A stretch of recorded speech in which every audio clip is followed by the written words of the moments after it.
Hi folks, it's Seth. Hope 2019 is treating you well so far. Becky and I are still out on vacation. We will be back next week with a brand new episode. Until then, here's something we pulled from the archives. This is an interview we did way back in April. Enjoy.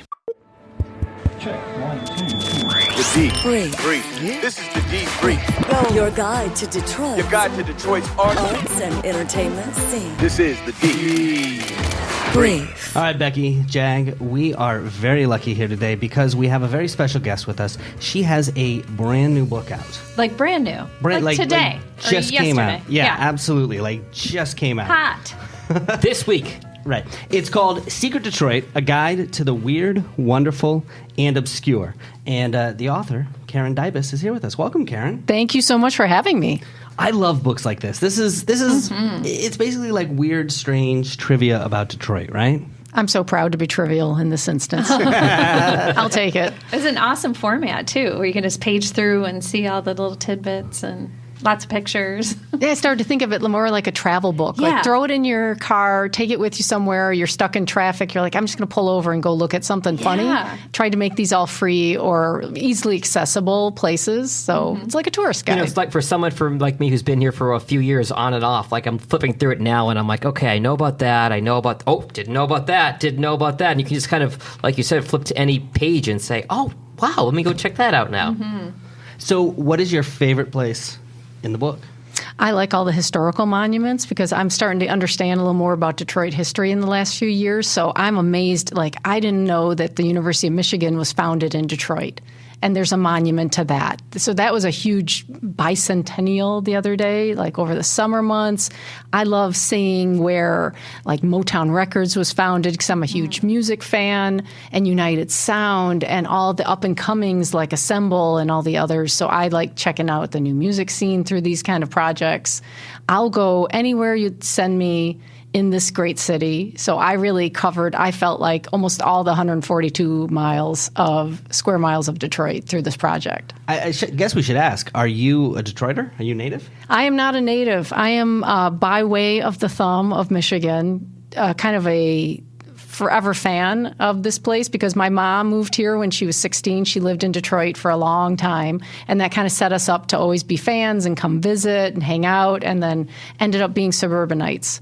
And so when I worked at the Detroit News, that was my chance to kind of spread out, see more of the city, kind of get a sense of what it was way before anybody thought it was cool or wanted to go there. Right. Not that I'm a pioneer by any stretch. I don't own a business. I'm just making it my way, but it's truly a place I love. Becky thought it was cool back then. I did. And then it became really cool to care about Detroit. And I'm like, I've been caring all the time. She reminds us often. You need longtime fans, just the boosterism. You know, I'll come spend my dollars in Detroit. Long-time listener, first-time caller. Yeah. There you go. That's Similar. it. So let's ask about a couple of the places that you mentioned in the book, because, I mean, there's dozens in here. How many places are there total in this book? I had 150 initially planned, and then 90 ended up in the book. So you can really pick and choose. Oh, so there's a sequel coming, is I was what going you're to saying. say, part two. Here are the next 60. Yeah, I've got more suggestions if you want to try others. Yeah. All right, so let's start with the Turkle House on 7 Mile. Tell us a little bit about that. Well, that's the only Frank Lloyd Wright designed house within the city of Detroit. There's others in the Metro Detroit area, but that one is really special in that it's even like a unique version of this Usonian home that he had in mind. So it's designed to be in one with nature, of course, like all of Frankie's designs, but it's really stunningly beautiful and very simple in its lines. It's supposed to just blend in. So even if you're cruising through this Palmer Park area, you may not even catch it because it's completely enveloped in a beautiful garden as well. But when you step inside, it's almost like that inside-out feeling. There's just like hundreds of windows. Wow. And Tons all wood. of square glass windows, one on top of each other. And the windows are corner, too. So glass meets glass in the corners. And Can the public get inside?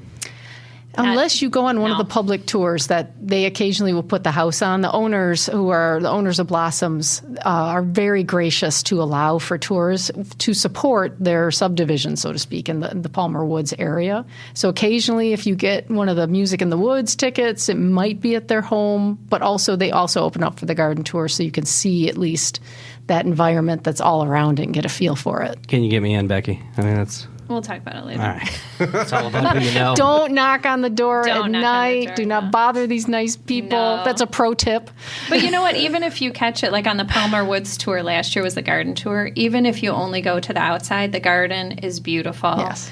And there's so much glass, you can really get a good peek in there. And the owners always bring out a flip book so you can see the before and the after and the restoration. So you still get a good idea if you've They don't throw stones, do they? No, I they don't do believe so. not. They're Not them. opposite of that philosophy. Yes. I was excited to see this in the book because this is a place I've been. The Quonset Huts.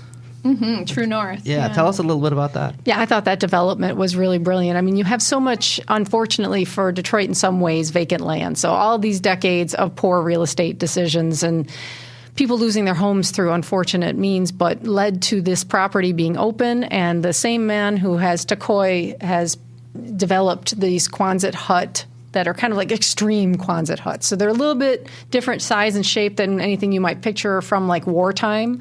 So they're a lot more human friendly. So they're beautiful, sleek interiors, and one is used as an Airbnb. One is used as like a yoga studio. So you can go in and see them. Plus, they do host a number of events on site. So anything from pop-up dinners to you can visit the people who may have residents there. They're fully leased. So it took 9 Quonset huts, probably less than a year, to be picked up and utilized fully. So it shows the need not only for this kind of inventive real estate, but it really sets a tone and a landmark. That one also, I think, is really an idea for the future of Detroit. Yeah, you see it. You can't miss it. You've been there, right? Yeah, we went to a Place Invaders pop-up dinner there that was only 30 people in one of the Quonset huts, a private owner, and it was super special. And Seth, you stayed there, didn't you? I did. The Airbnb. So first of all, because I'm the guy who's not from Detroit, and let me tell you, you've got a holiday here that is awesome, which is called Sweetest Day. They don't have that in California? They don't have that anywhere, as far as I know. Like It's Detroit and Cleveland, and that's it. I thought yes. it was a Hallmark holiday. That Hallmark Yes, in No. Detroit and Cleveland only. right. That's too funny. So so my girlfriend took me to the Airbnb for a night for Sweetest Day. It was awesome. It was great. Were It's you a in- conspiracy. Is that the 2-story one, or is it? Yes, Yeah. it's up on the second So it's story. like the coolest one. Yeah, and she's driving me in there. I'm like, Well, Where are we going again? Where are we Especially, going? like right around there. Yeah, it's kinda night. like, It's okay, honey. I'm like, sure. It's up and coming. Yes, definitely. Let's talk about the Schwitz. I can't stand how cool this place is because I really enjoy anything from that era in Detroit history. So it was opened around 1930, and it's a Jewish bathhouse. It's the mother house of heat.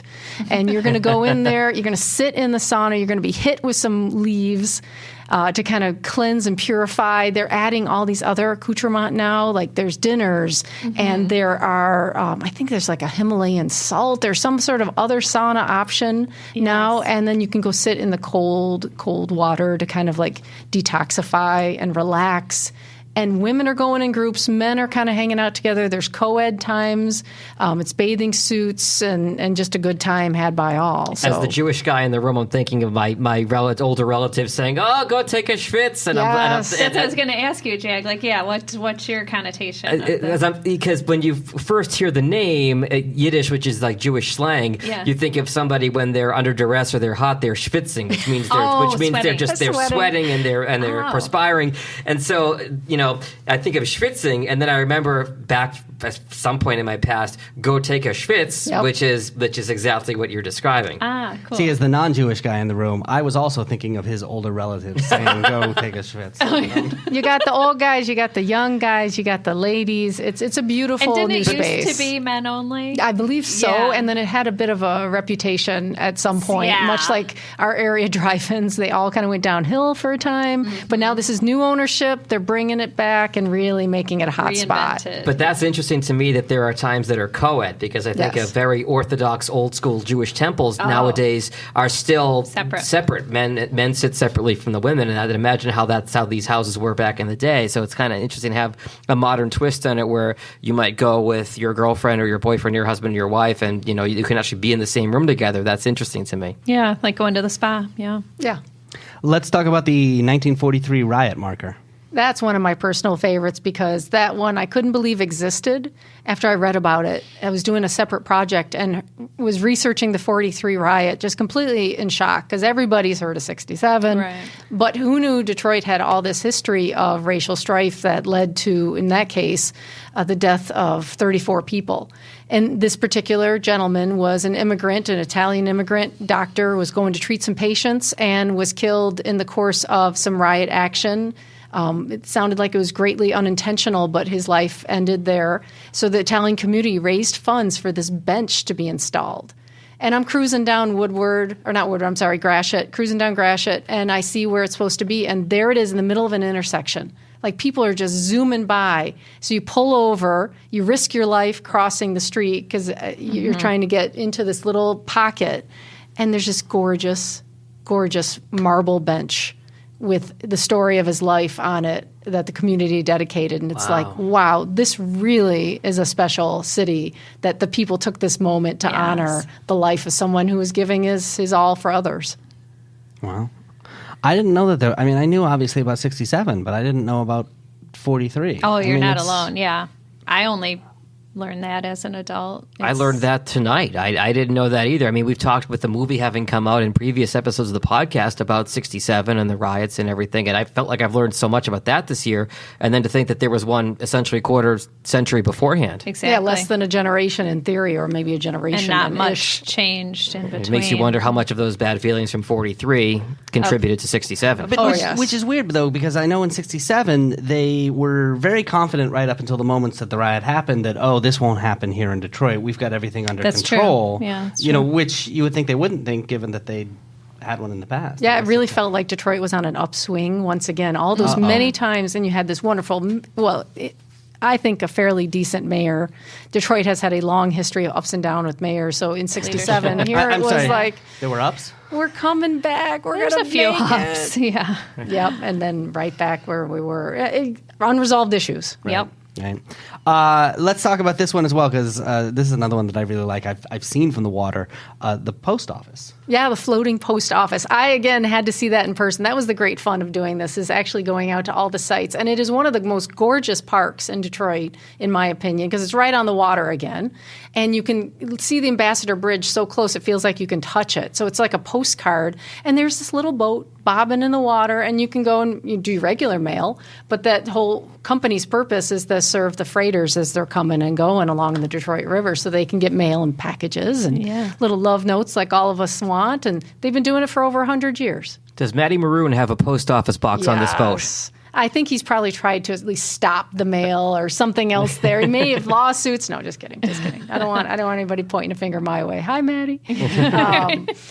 But I think it's fascinating because I think that area is so ripe for development. Once this whole Gordie Howe Bridge is going or resolved, and they take a look at that area, everywhere along the water in Detroit deserves a fair chance for the public to enjoy it. And I did once ask the Detroit Riverfront Conservancy, will you look at that part of Detroit for development? And they're like, absolutely. Oh, yeah. The So it's idea is common. to connect it all eventually. That's the one thing. Last summer, I took one of those boat tours that goes, around. And what shocked me was how much undeveloped or poorly used Oh my gosh, waterfront so land there underutilized. is. When I had my first job out of college, I worked at the Rensen, and I had to park behind the Rensen, which was directly on the water. It was just cement. Yeah. This beautiful waterfront was a parking lot, which made no sense because you're also exposed to all the elements. It was absolutely freezing in the winter.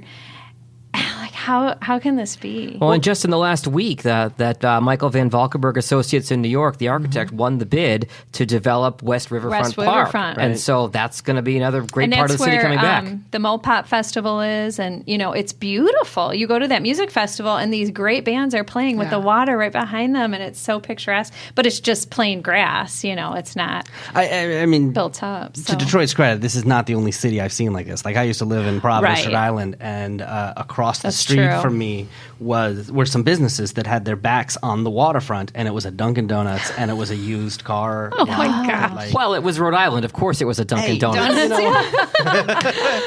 all right, Karen, do us a favor. Will you stick around for a few minutes? Because we want to hear, Absolutely. because this is not your first book, and you've written a number of other books about Detroit. We want to hear about them as well. I'd love it. The D. The D. Brief. Food and drink. All right, Becky, this is your specialty. Yum, What's going yum. on in the food and drink All scene? right, so I got a few food and drink news stories for you. Have you guys heard of the Bayview Yacht Club? It's mainly a private club. Just in passing, Karen yeah. knows. I park all my yachts there. Well, right. Yeah, as do I. But no, I had the opportunity a couple of years ago to go to a fundraiser party there. And the inventor of the Hummer was the bartender there, Jerome Adams. Wait. You guys don't know what a Hummer is? Well. The drink. The drink. See, I was just thinking of the vehicle. I don't know where your guys' minds are at. Oh, yeah, there's a car too. All right, I'll bite. What's a Hummer? A Hummer includes rum, Kahlua, and vanilla ice cream. Super simple, but you guys, this is a hot drink. Like summertime, even if you're going to a friend's party barbecue, they'll drag the blender outside and make Hummers. All right, wait. So let me write this down. What do I need for this? You need some rum, Some rum. Got some that. Kahlua, Got that. and some vanilla ice cream. Oh, I'll have I'll to run see. to the store. I'm out because when I was a dumb 17-year-old freshman in college, I had a bad experience with Kahlua. And then you never go so back, I can't Everybody drink has one of those anything with things. Kahlua. It's the one I can't drink. So Well- it does. If I could substitute something, it sounds I don't delicious. like coffee flavors, so I'm kind of we can put Frangelico or something. I feel the we can same mix way and about match it. vanilla ice cream. So. Let's do so. We'll do our own. We'll do a debrief Hummer. No, we need. No, We should raise a glass in his honor. Okay, never mind. But honestly, rest in peace, Jerome. Yeah, Passed away. For someone to create such an iconic drink like that, I you should know, raise and a he glass passed to away. his memory. And I sure. did meet him that night. Very I engaging met him one guy. time, and he could not have been a nicer Yeah, person. African American guy, and invented this, and just worked a long time at the Bayview. Great guy. So now you know. There's a new little restaurant opening in Corktown. It's got 24 seats. It's called Folk Detroit. So it's next to Farmer's Hand, which is the cutest, coolest little market that stocks things from all over local farms. So they opened up a restaurant to kind of pair with it. Same owners, 2 women, one's from Australia and one's a native Detroiter. So check that out. They're open 7 days a week, all day brunch on the menu. How do you get an Australian and a Detroiter together? Beer. Oh, okay. Enough said. Kangaroos. That's it. So you can get ice cream there, coffee, beautiful food. I saw the pictures of food. It looks great. I got a fun event to tell you. So I know, Seth, you like the craft cocktails. I do. I Yeah, enjoy I that. don't know. You like the craft cocktails? I enjoy. I will try anything once, twice if I like it. So whether it's Okay. a craft beer, craft cocktail, as Just long as no it- Kahlua. As long as it doesn't have Kahlua, I will take. Wait, forget the Kahlua. Cucumber. I knew you were going to ask me that. How do you feel? How do you feel about it? I have cucumber? to tell you that I know this was a thing with you and Mike. I'm cucumber neutral. I'll try. I don't. can't be Switzerland. No, I don't crave it, but if it's in it, and I'll give it a shot if it's in a particular drink. Karen, do you like craft cocktails? I do. I am a Oh, fan. see? How do you feel about cucumber? In your I craft will go cocktails? for that because I feel like that adds that cool element. Yeah. Yes. It's See? neutralizing. It's So kind of cool. like You're saying just cool as a water. cucumber? Yeah. I'm all right with that. I'm not schwitzing.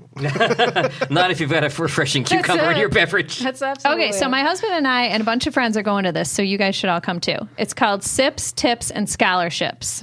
And it's coming up Friday, April 27th at the Stanley Kresge Mansion, which is a beautiful yes. home in the Boston Stunning. Ederson neighborhood. Why do I know that name? What is? Sebastian, SS Kresge. I'm not from here, so Kmart. I'm not. Oh, Precursor to Kmart. Dime that's store. right. We've talked about this I used to before. go get chocolate shakes and a grilled cheese sandwich at the counter at Kresge's by my house. There wasn't had any to- Kahlua in the chocolate shake, though. Not that I'm aware of, but I was a kid, so Fair enough. I don't know. how much of your childhood do you remember? So there's going to be mixologists from all the hot spots, Two James, Standby, Bumbo's, Detroit City Distillery, and a brand new spot called Kiesling. That's the one. That's the one I want to go to. I know. So you can check out the bartenders there. It's a cocktail competition. So these mixologists are going to be making up drinks. You can try them. You want to take an Uber or Lyft there. Yes. Try them all, and then you vote with your tips. Oh, that's cool. The bartender gets the largest amount of tips at the end of the night, wins the contest. I will say, if there is a bartender there from Two James, you had better be in an Uber or a Lyft because those drinks are strong. 100% agree. Exactly. But the coolest thing about this, it's $60. Buy tickets on Eventbrite. It benefits Loyola High School, a boys' high school Very in cool. Detroit that is amazing. So check that out.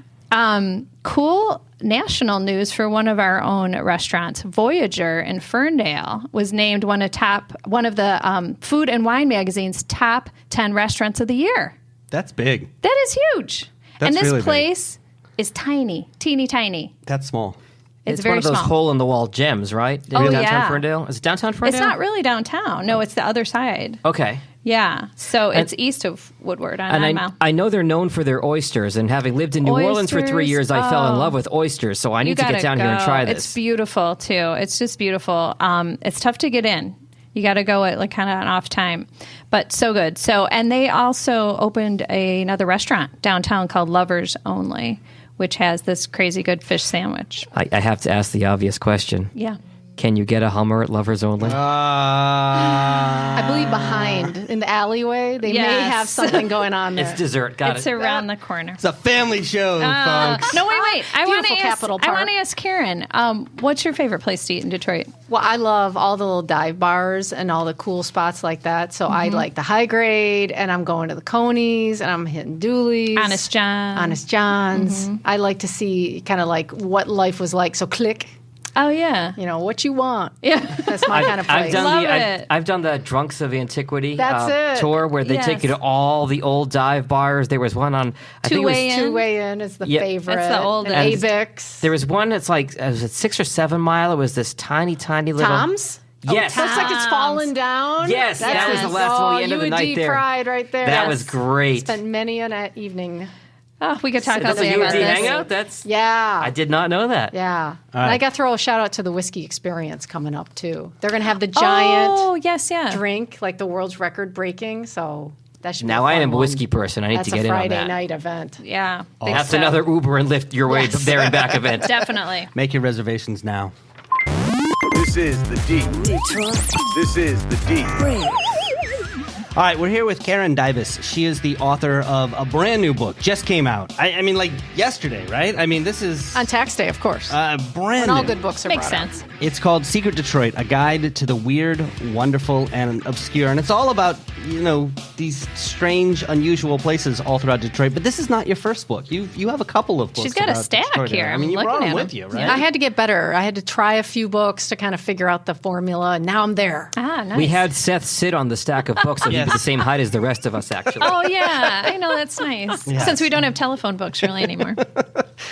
So let's go through them. Let's talk about some of the other books as well, because people can still get these too. right? Absolutely. Witch of Delray. The That, Witch of yeah. Delray. Tell us about what that's all about. That is a fun true crime. I call it more like a legal thriller about Detroit in the 1930s through the 1940s. And so you thought Kwame Kilpatrick was the scandal. They had nothing on Detroit back in the day. We had mayors aplenty who were just going downtown for, running the numbers and taking bribes, and prosecutors that went to prison.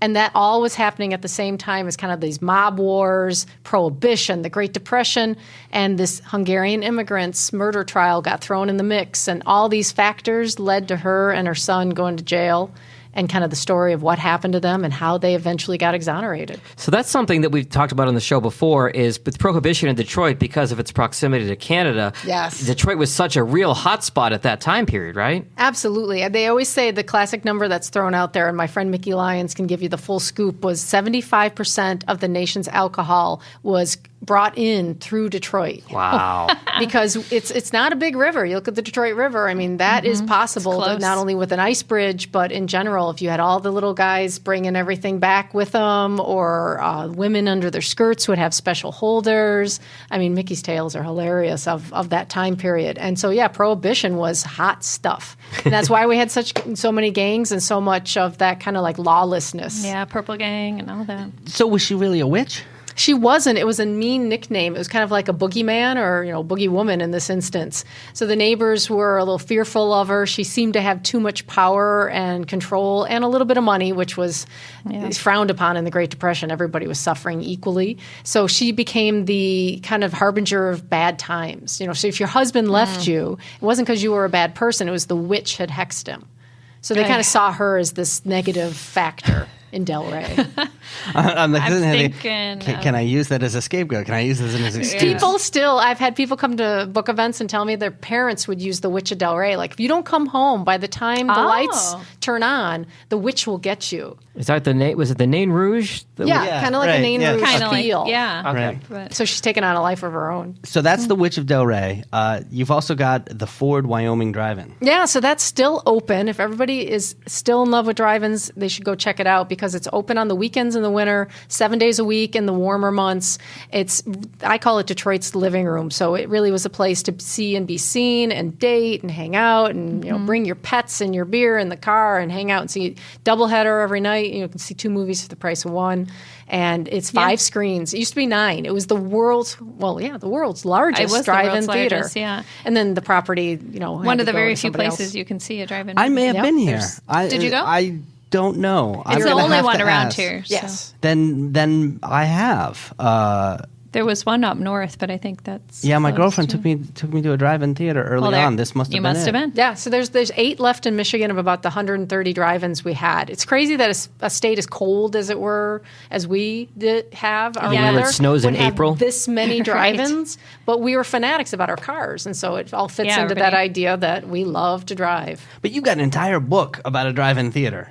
I think, how did I do that? But There's it a lot really is this happened in idea those of like, cars. how did drive-ins come to be, and then what led to their demise, and how did they survive those years when we're all on our VCRs and now our DVRs, and they kind of, they showed some movies that maybe weren't suitable for children, but they got through it. And so the ones that are here today are digital. The In the screen car? is Yeah. as good as your TV at home. They It might is have served incredible. Hummers. And is it the modern way where you just tune your car radio to a certain Absolutely. frequency? And You that's can how still hang Oh, the yeah. speaker on it if you want, old school style. Or you can hear it with the speaker systems in cars now, the Yeah, stereo now it's systems. so I mean, good. it's going to be like you're in a surround sound in a movie. Yeah, so between the digital film, which isn't affected by light or any of the negative effects true, of yeah. weather or whatever was happening in the past for drive-ins, Right. now it's crystal clear. It's a fantastic experience We gotta and do great that. people. 2 families owned it over the years, and the guy who owns it now, I think, is 96 this year. That's cool. wow. Yeah, cool guy.